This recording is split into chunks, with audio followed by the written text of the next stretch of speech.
हाँ, तो आज की क्लास में हम आपके चैप्टर 1 मोशन का एक क्वेश्चन करने जा रहे हैं। मुझे ऐसा लगता है कि आप लोग जो है सबसे ज़्यादा कंफ्यूज होंगे तो इसी क्वेश्चन में कंफ्यूज होंगे। बाकी सारे क्वेश्चंस तो न्यूमेरिकल पुट करके और बेसिक और इजीली सॉल्व हो जाता है। ये क्वेश्चन क्या है? क्वेश्चन कह रहा है कि Abdul while driving to his school computes the average speed of his trip to be 20 kilometre per hour. एक अब्दुल नाम का बच्चा है जो जब अपने स्कूल जा रहा है तो उस टाइम जो उसकी एवरेज स्पीड है वो है 20 किलोमीटर पर आवर। ठीक है। और आगे बोल रहा है क्वेश्चन कि जब वो सेम रूट से सेम पाथ से अगर वापस आ रहा है तो ट्रैफिक कम होने की वजह से जो उसका एवरेज स्पीड है वो 30 किलोमीटर पर आवर है।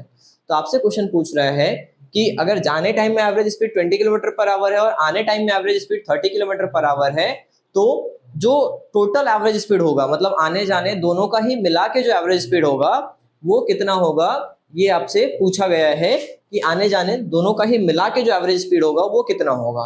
तो देखिए हम यहाँ पे दो केसेस में क्वेश्चन को डिवाइड करते हैं। पहला जब वो जाने टाइम का और दूसरा आने टाइम का।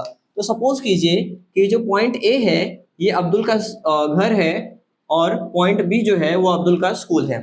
तो ए से बी तक का जो डिस्टेंस है वो आपका एक्स हम ले लेते हैं क्योंकि वो जिस रास्ते से जा रहा है उसी रास्ते से वापस आ रहा है। क्वेश्चन में ऐसा पहले ही बोला गया है।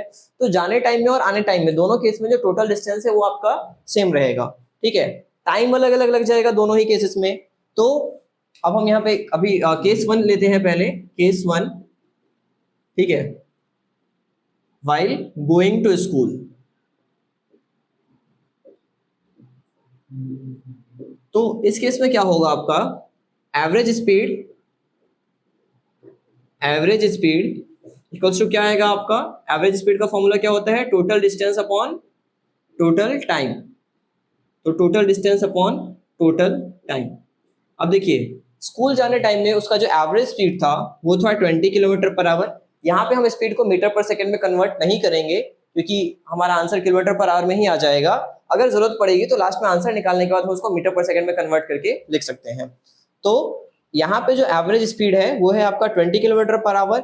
जो डिस्टेंस है जाने टाइम में ए से बी तक का डिस्टेंस वो एक्स है और हम टाइम मान लेते हैं कि उसको T1 लगा। टाइम कितना लगा? T1 लगा। ठीक है। तो यहां से आपको T1 की वैल्यू क्या मिल जाएगी?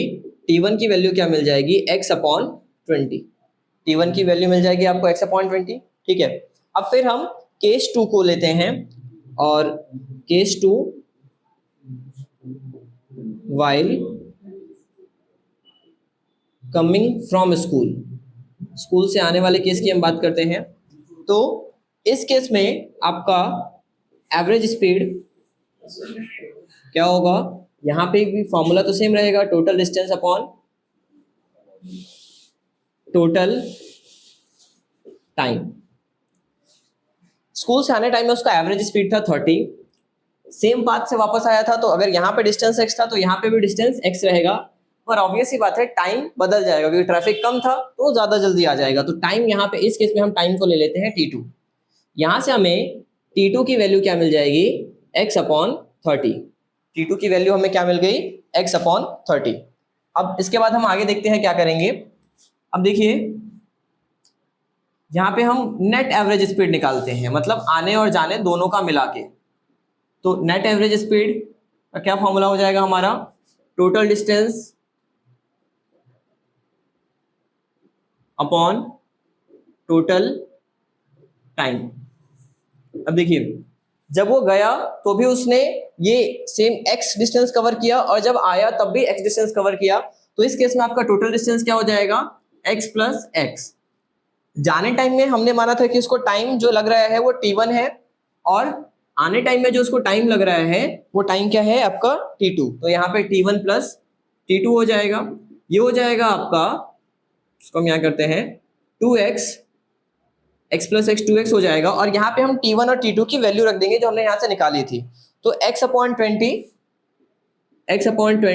Plus x upon 30। ठीक है। अब ये कुछ ऐसा है कि 2x divided by x upon 20 plus x upon 30। अगर हम इसको इस तरीके से लिखें तो कुछ ऐसा है कि 2x divided by x upon 20 plus x upon 30। अब हम 20 और 30 का एलसीएम ले लेते हैं।